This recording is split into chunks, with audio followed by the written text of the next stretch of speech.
Thank you very much, Mr. Chairman, for calling this important roundtable. I do want to thank Darrell Issa, too, for doing this a few weeks ago. I think a lot of us were moved almost to tears because I didn't hear all of it, but I saw some of it. But today, you have just touched all of our hearts in the most profound way and the American people. So thank you for doing this. Words are inadequate to express our condolences. We all feel inadequate to say that because you have suffered so much. And the cover-up that has followed for the last 2 years just adds salt to the wound and makes it that much harder for you, I'm sure, to process this. So, again, I apologize on behalf of our government, especially the executive branch, for it not being candid with you and for engaging what I consider to be a gross cover-up. I saw the president's statement that he put out on the 26th, in which he said, "We will always continue to support them," talking about you. Words are cheap in Washington, and it seems to me that these kinds of words, there needs to be an independent, comprehensive investigation. IGs do a good job sometimes.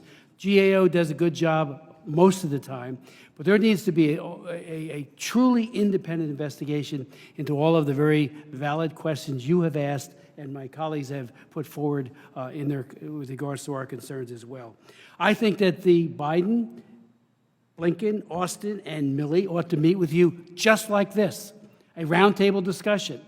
No timetable. Don't let it say, you got an hour, you got 45 minutes.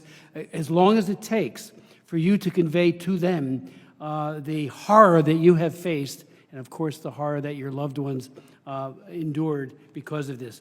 Yes, we had a hearing. We heard from Tyler Vargas Andrews, Sergeant. Thank you for that.